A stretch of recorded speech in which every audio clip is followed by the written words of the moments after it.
Good afternoon class 10th। How are you all.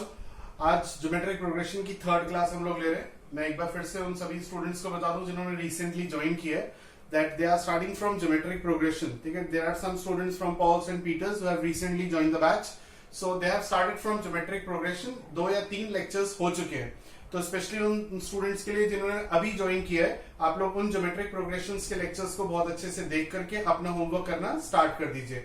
और book है या नहीं है इसकी कोई प्रॉब्लम नहीं है, क्योंकि हम लोग आपको बुक की फोटोकॉपी भेज करके ग्रुप में डाल रहे हैं, या तो मैं डाल देता हूँ या आप ही की जैसे कोई स्टूडेंट्स डाल देते हैं। ठीक है, ज्योमेट्रिक प्रोग्रेशन का एक असाइनमेंट भी दिया हुआ है। अब आप सभी लोग, चाहे पुराने स्टूडेंट्स हो या नए स्टूडेंट्स हो, सभी स्टूडेंट्स उस असाइनमेंट के सारे क्वेश्चंस करना स्टार्ट कर दीजिए।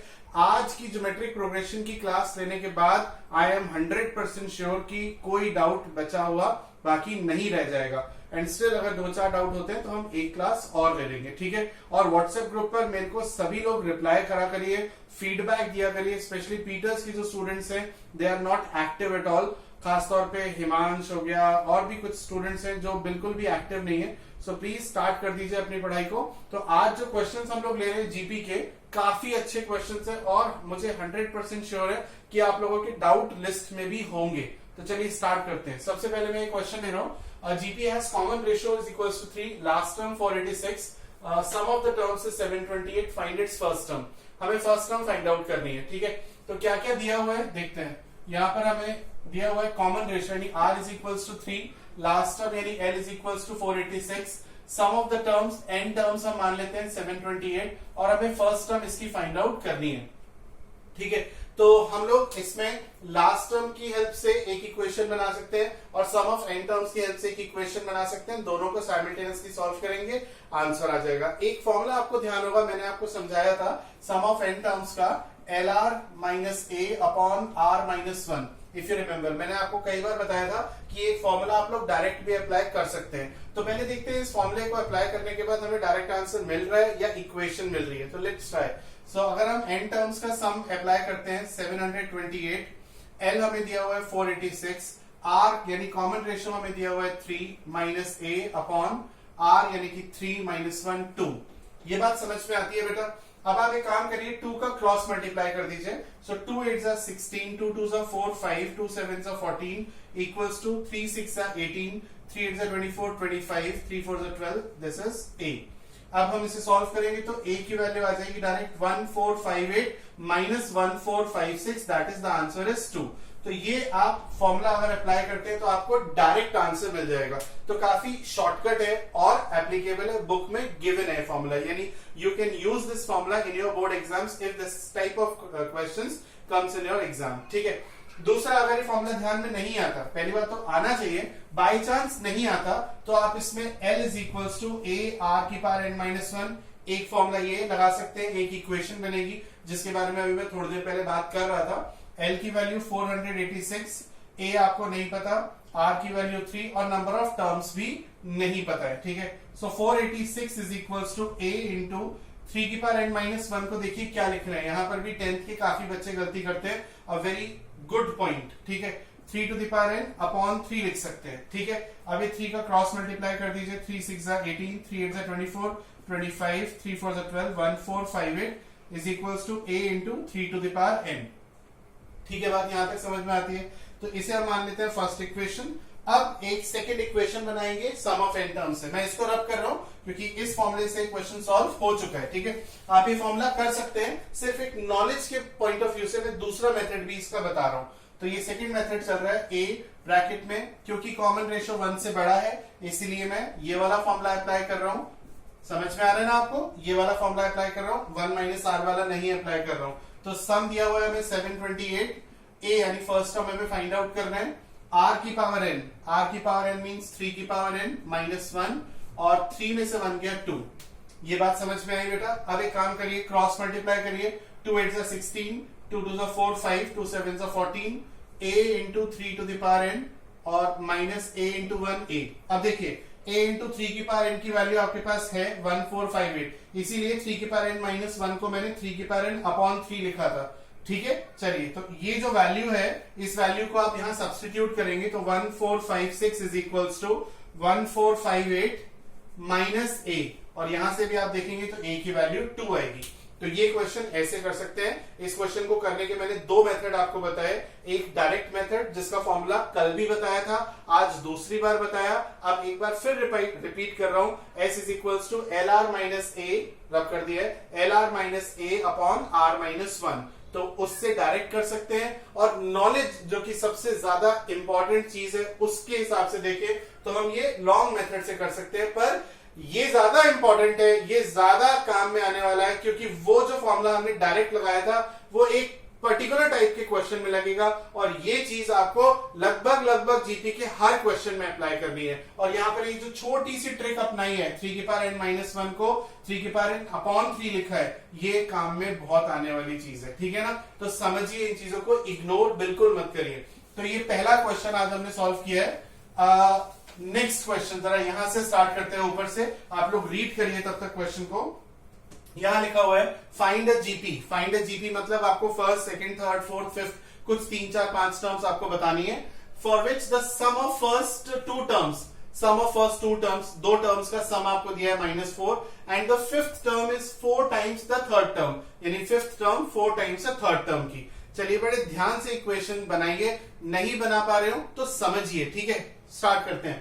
तो यहां लिखा हुआ है सम ऑफ फर्स्ट 2 टर्म्स, यानी पहली 2 टर्म्स का सम। तो पहली 2 टर्म्स का सम हो गया a plus a r is equals to -4, a plus a r equals to -4, क्योंकि फर्स्ट टर्म a होती है, second term a r square, a r cube, a r की बात है ना, जानते हैं ना, ओके।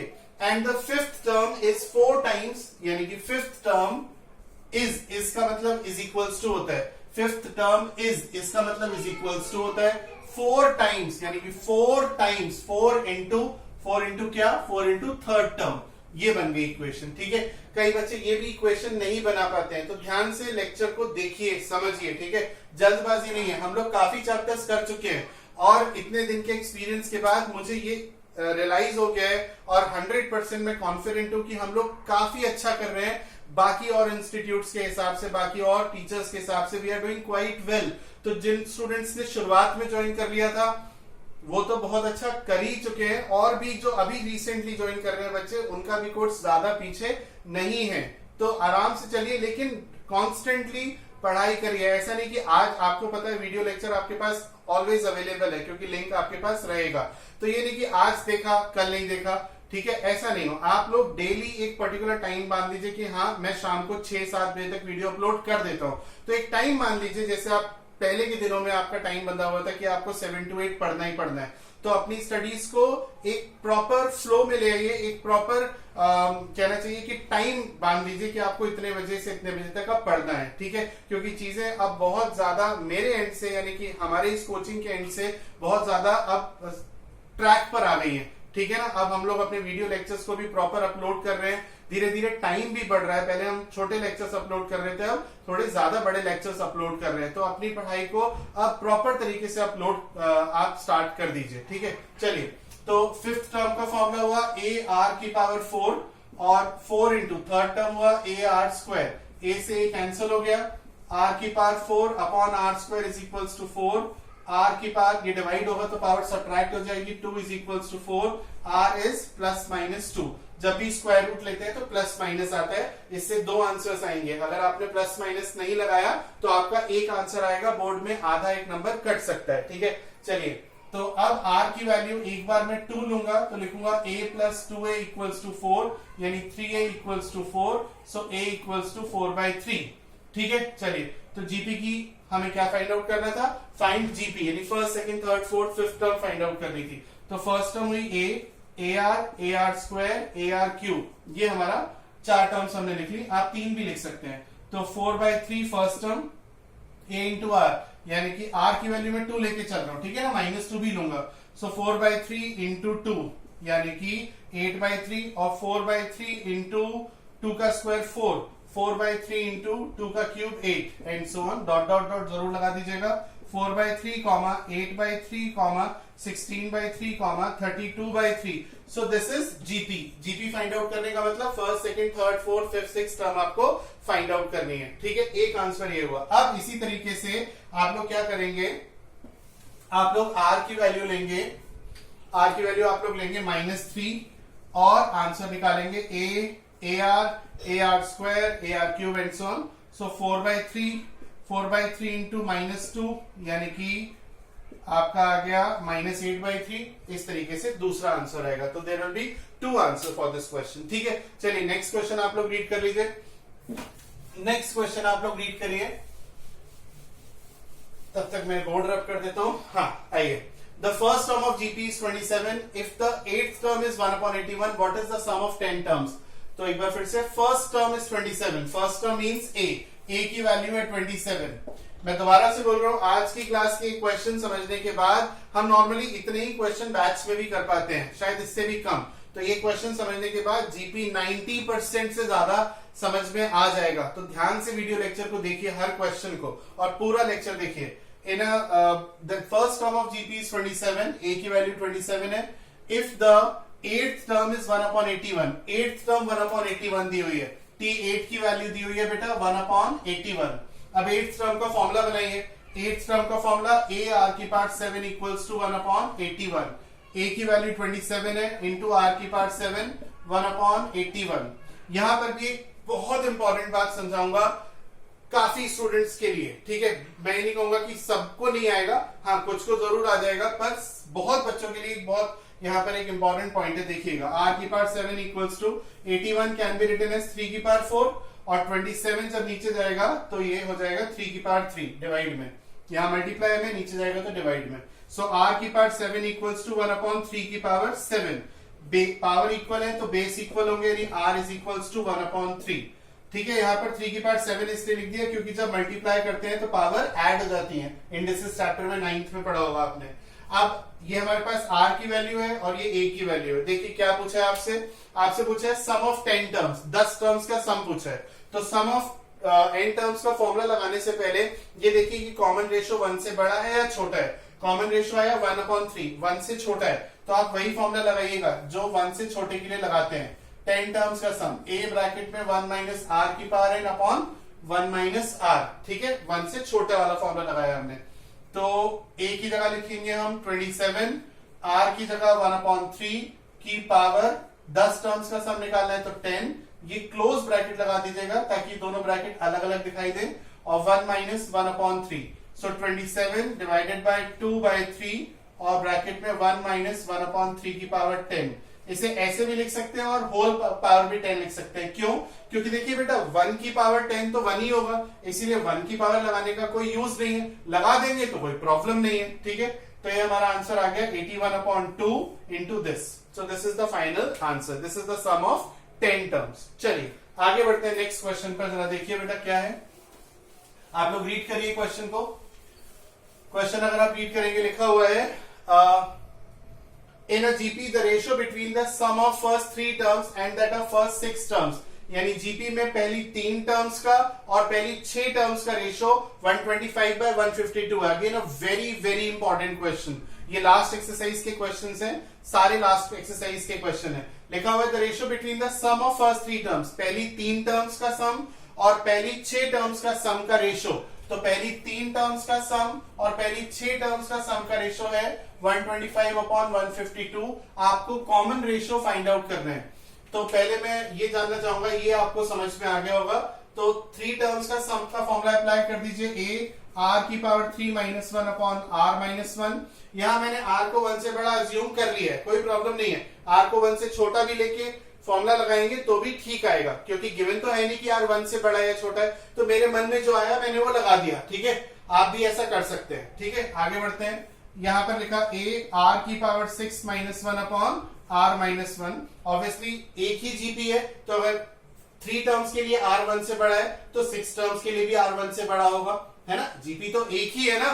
तो अगर आपने कॉमन रेशियो या तो 1 से बड़ा मान लिया तो दोनों में 1 से बड़ा वाला ही फॉर्मूला लगेगा। अगर आपने कॉमन रेशियो 1 से छोटा माना तो दोनों में r लेस देन 1 वाला फॉर्मूला लगाएंगे। Is equals to 125/152। ये कैंसिल हो गया, ये कैंसिल हो गया। ठीक है, चलिए सॉल्व करते हैं। Again calculation point of view से बहुत ही ज्यादा एक इंपॉर्टेंट चीज आने वाली है, जरा ध्यान दीजिएगा। इसे हमने लिखा r की पावर 3 माइनस 1, इसको हमने लिखा r की पावर 3 का स्क्वायर माइनस 1 का स्क्वायर 125 अपॉन 152। मैंने r की पावर 6 को 3 का स्क्वायर लिख लिया, 3 इंटू 2 6 होता है, ठीक है। सो r की पावर 3 माइनस 1 अपॉन ये a square minus b square बना दिया, a plus b into a minus b, a plus b into a minus b, ये कैंसिल हो गया, इसीलिए ऐसा किया था 125 अपॉन 152, ठीक है। चलिए क्रॉस मल्टीप्लाई कर दीजिए बेटा, तो ये आ गया 152 equals to 125 r cube plus 125। 125 जब इधर आएगा तो नेगेटिव हो जाएगा, 12 minus 5 7, 27 equals to 125 r cube.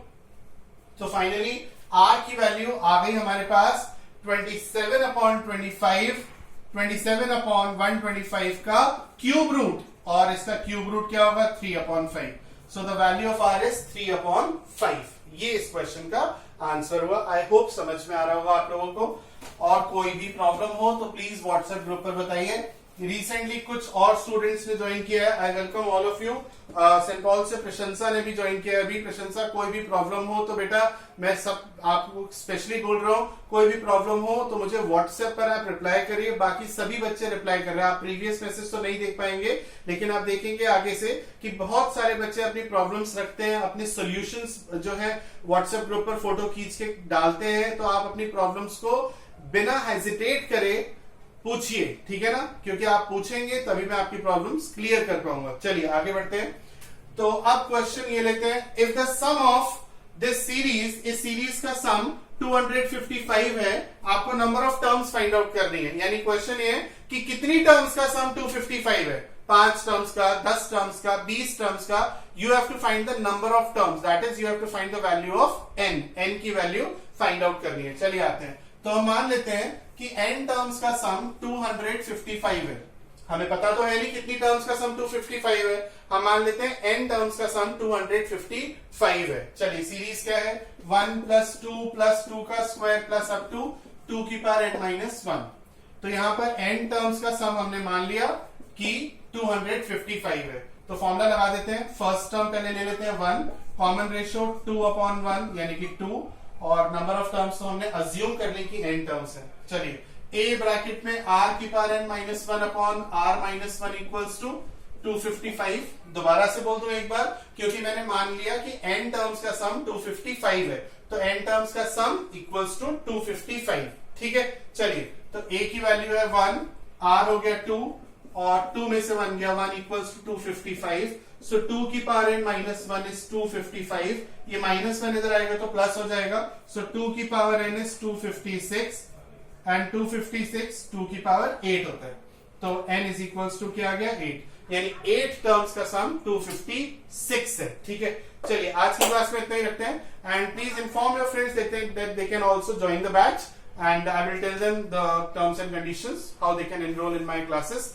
और कोई भी डाउट हो अब जीपी में तो आप लोग मुझे व्हाट्सएप ग्रुप पर रिप्लाई करेंगे, और उन डाउट्स को क्लियर करके हम लोग नया चैप्टर स्टार्ट करेंगे। तो अपनी एक्सरसाइजेस को, 4 एक्सरसाइजेस है बुक की, एक मेरी शीट है, उसे जल्दी से कंप्लीट कर लीजिए और डाउट्स खूब सारे निकाल के पूछिए। Thank you.